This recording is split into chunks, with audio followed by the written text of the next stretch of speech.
اعوذ باللہ السمیع العلیم من الشیطان الرجیم بسم اللہ الرحمن الرحیم وبہ نستعین انہ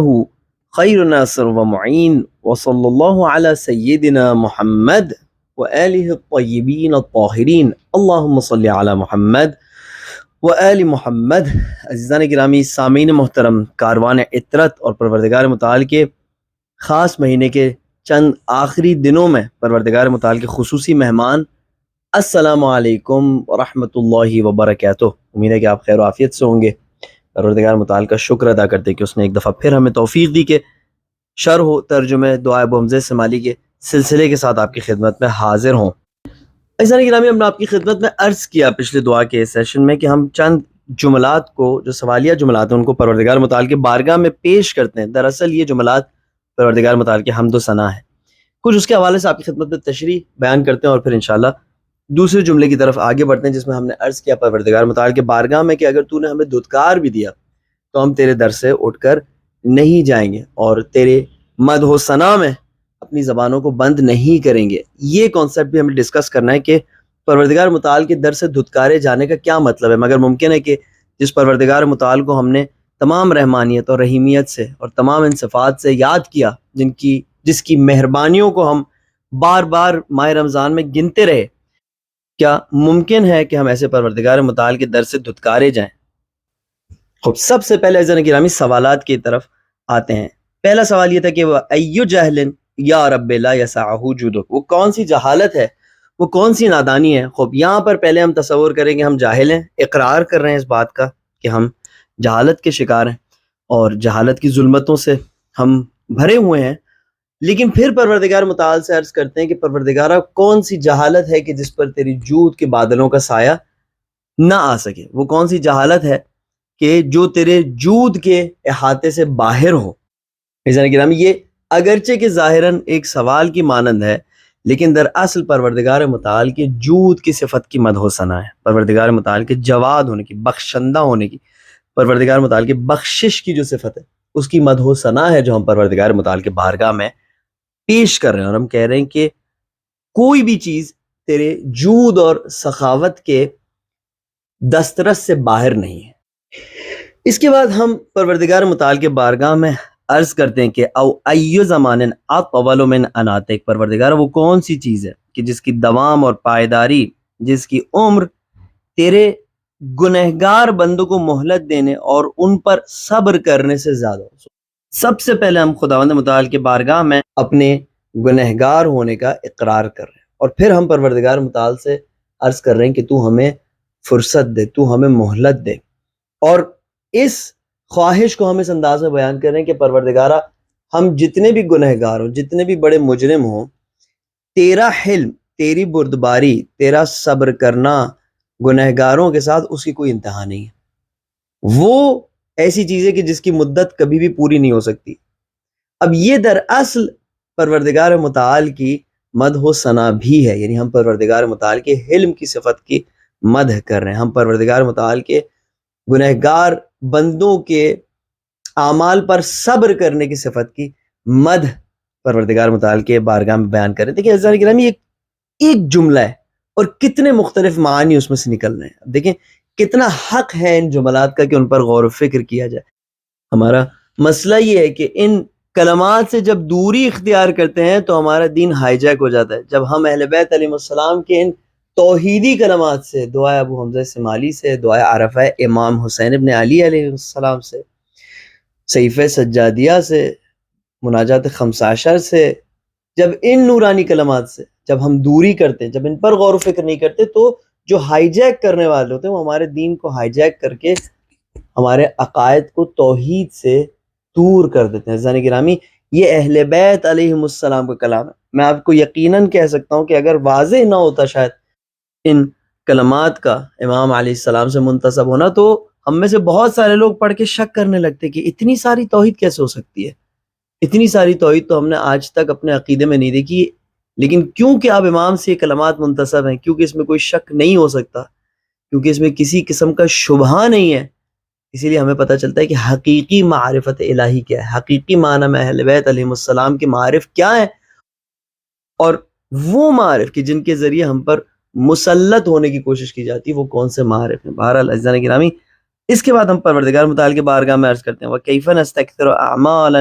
نُقَابِلُ بِهَا كَرَمَكَ. ہم کیسے تصور کر سکتے ہیں کہ ہمارے اعمال تیرے کرم سے بڑھ جائیں. کچھ بھی ہم کر لیں، ہم تیرے کرم سے کس طرح آگے بڑھ سکتے ہیں. یہاں پر پروردگار متعال کے کریم ہونے کی صفت کی مدح و ثنا ہے. اس کے بعد ہم عرض کرتے ہیں کہ بل کیف یضیق علی المذنبین ما وسعهم من رحمتک. یہاں پر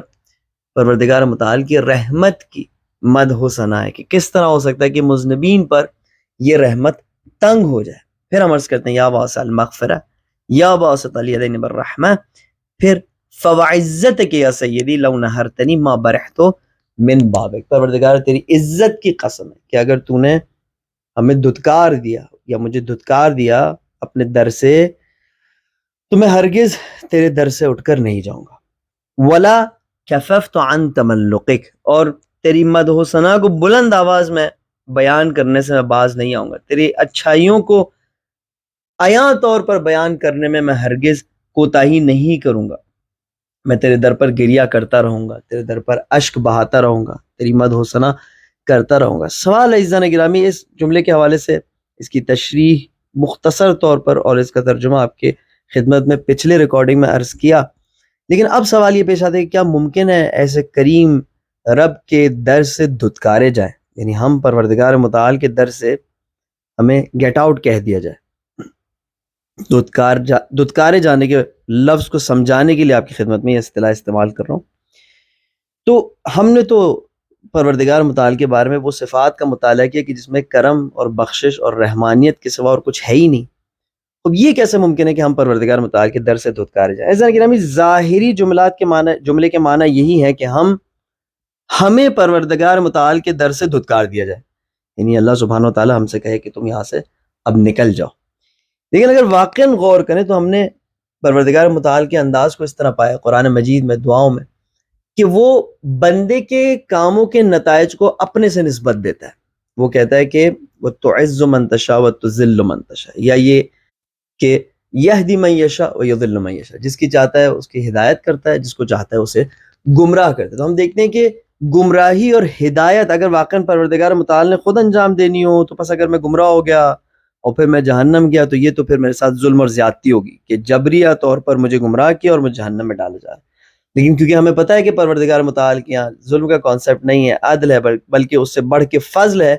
بس ضرور اگر میں ہدایت پاتا ہوں یا گمراہ ہوتا ہوں تو یہ میرا اپنا ہی عمل ہے، یہ میرا اپنے ہی عمل کا نتیجہ ہے. لیکن ہم دیکھتے ہیں کہ پروردگار متعال ان اعمال کو اپنی جانب منتسب فرماتا ہے. اس کو کانسیپٹ کو آپ ذرا دیکھیں کہ ایک سادہ سی مثال سے کوشش کرتے ہیں حل کرنے کی، کیوں پروردگار متعال ہمارے ان اعمال کے نتائج کو اپنے سے منتسب کرتا ہے. ذرا گرامی، جب ہم کسی انسٹیٹیوٹ سے گریجویٹ کرتے ہیں یا ہم اگر کبھی کوئی ایگزام دیتے ہیں تو اس کے بعد اگر پاس ہوتے ہیں یا فیل ہوتے ہیں تو ہم نے ضرور یہ کہا ہوگا کہ ٹیچر نے ہمیں فیل کر دیا یا اس انسٹیٹیوٹ نے ہمیں فیل کر دیا. اور جو انصاف والے لوگ ہوتے ہیں اور جو صرف برائی کی نسبت دوسروں سے نہیں دیتے اور اچھائی کی نسبت اپنے سے، وہ پھر یہ بھی کہتے ہیں کہ ٹیچر نے ہمیں پاس کر دیا یا اس انسٹیٹیوٹ نے ہمیں ڈگری دے دی. خب ڈگری تو عزیزان گرامی ہم نے حاصل کی ہوتی نا اپنے محنت سے، ہم کیوں اس کی نسبت اس انسٹیٹیوٹ سے دیتے ہیں؟ یا پاس ہونا یا فیل کرنا تو خود ہم نے حاصل کیا ہوتا ہے، تو کیوں ہم اس کی نسبت اپنے ٹیچر سے دیتے ہیں کہ ٹیچر نے پاس کر دیا، ٹیچر نے فیل کر دیا؟ عزیزان گرامی، یہ اس وجہ سے ہے کہ پاس ہونے کا ٹائٹل اینڈ رزلٹ، فیل ہونے کا ٹائٹل اور اینڈ رزلٹ وہ چیز ہے جو کوئی شخص آپ کو دیتا ہے. آپ اسباب مہیا کرتے ہیں پاس ہونے کے لیے، آپ اسباب مہیا کرتے ہیں، آپ ٹیسٹ میں حاضر ہوتے ہیں، آپ پڑھائی کرتے ہیں، آپ ٹیسٹ دیتے ہیں، آپ غور و فکر سے اپنے امتحان کو دیتے ہیں اور اپنے آپ کو تیار کرتے ہیں، ان اسباب کو آمادہ کرتے ہیں کہ جن کی وجہ سے آپ پاس ہوتے ہیں. اور جو پاس ہونے کا ٹائٹل آپ کو دیتا ہے وہ ٹیچر ہوتا ہے. یا مثلا کسی کورٹ میں ہم ایویڈنس پرووائڈ کرتے ہیں، ہم مختلف کاموں کو انجام دیتے ہیں کہ جس کی وجہ سے فیصلہ ہمارے حق میں ہو، لیکن جو فائنل فیصلہ دینے والا ہوتا ہے وہ جج ہوتا ہے، وہ یا فیصلہ ہمارے حق میں دیتا ہے یا وہ فیصلہ ہمارے حق میں نہیں دیتا. خب یہ فیصلہ اپنے حق میں لینا، اس کا باعث کون بنا؟ ظاہر ہے جو شخص حقدار ہے اس نے تمام وہ کام انجام دیے کہ جس کی بنا پر فیصلہ اس کے حق میں ہو، لیکن فائنل دینے والا کون ہے؟ یہ وہ جج ہوتا ہے جو سائن کر کے فائنل فیصلے کو ہمیں دیتا ہے، اور ہم کہتے ہیں کہ جج نے یہ فیصلہ کیا ہے۔ دراصل ان تمام مثالوں میں ہم اسباب کو آمادہ کرتے ہیں، ہم اس سچویشن کو تیار کرتے ہیں کہ جس میں ہمیں کوئی ٹائٹل ملے، اور اس کے بعد جو دینے والا ہوتا ہے اس کی سمت وہ ٹائٹل منتسب ہو جاتا ہے کہ ٹیچر نے پاس کیا، ٹیچر نے فیل کیا، کورٹ نے ہمارے خلاف فیصلہ دیا، کورٹ نے ہمارے حق میں فیصلہ دیا۔ بس ہم اس قسم کی گفتگو سے بہت واضح طور پر اپنی زندگی میں بھی مانوس ہے۔ اب ہم پروردگار متعال سے بھی جب یہ گفتگو سنتے ہیں کہ میں ہوں جو تمہیں پاس کرتا ہوں، میں ہوں جو تمہیں فیل کرتا ہوں، میں ہوں جو تمہیں عزت دیتا ہوں، میں ہوں جو تمہیں ذلت دیتا ہوں، میں ہوں جو تمہیں ہدایت کرتا ہوں، میں ہوں جو تمہیں گمراہ کرتا ہوں، تو یہاں پر تعجب نہیں ہونا چاہیے، کیونکہ جب اس ٹیچر نے بھی ہم سے کہا تھا کہ میں تمہیں فیل کر دوں گا، دیکھنا تم اگر اس طرح پڑھائی کرو گے تو میں تمہیں فیل کر دوں گا، تو ہم نے ہرگز یہ نہیں کہا کہ بھائی آپ کو کیا حق بنتا ہے مجھے فیل کرنے کا، میں خود اپنی محنت سے پاس ہوں گا یا فیل ہوں گا۔ ہمیں واضح طور پر یہ بات سمجھ میں آ رہی تھی کہ ٹیچر کہنا کیا چاہ رہا ہے۔ اسی طریقے سے پروردگار متعال کے بات میں بالکل واضح طور پر ہمیں سمجھ میں آتا ہے کہ پروردگار متعال کیا فرمانا چاہ رہا ہے، کہ اگر تم ایسے شرائط کو آمادہ کرو کہ جس کی وجہ سے تمہیں ہدایت حاصل ہو تو میں تمہیں ہدایت دوں گا، تمہیں ہدایت کے ٹائٹل سے نوازوں گا، اور اگر تم ایسے کام کرو، ایسی شرائط مہیا کرو کہ جس کی وجہ سے تمہاری گمراہی کا سامان آمادہ ہو جائے تو میں تمہیں گمراہی دوں گا۔ اب ہم یہاں پر پروردگار متعال کے بارگاہ میں جب عرض کرتے ہیں کہ فَوَعِزَّتِكِ يَا سَيِّدِي لَوْ نَهَرْتَنِي مَا بَرِحْتُ مِنْ بَابِكَ، تو ہمیں اندازہ ہوتا ہے کہ یہ دھتکارا جانا پروردگار متعال کے در سے یہ ایسا نہیں ہے کہ پروردگار ہمیں اپنے در سے دھتکار دے، اللہ سبحانہ وتعالیٰ ہمیں اپنے در سے دھتکار دے، بلکہ یہ ہمارے اپنے اعمال ہے کہ جن کے باعث ہمارے دل میں شاید ایسی مایوسی چھا جائے، ہم ایسے گناہ میں مبتلا ہو جائیں، یا ہم گناہ کے دوران ایسے فیل کریں کہ اب پروردگار متعال کے در سے دھتکارے گئے ہیں۔ یہاں پر امام علیہ السلام ہمیں ایڈوائز دیتے ہیں کہ جس حالت میں بھی ہو، حتیٰ اگر تمہیں دل میں یہ احساس ہو کہ تم پروردگار متعال کے در سے دھتکارے جا چکے ہو، اب تمہاری وہاں پر جگہ ہی نہیں ہے، اللہ نے تمہیں وہاں سے دور کر دیا ہے، اللہ سبحانہ وتعالیٰ نے، تم ہرگز پروردگار متعال کے، اپنے رب کے، اپنے معبود کے در کو چھوڑ کر نہیں جانا۔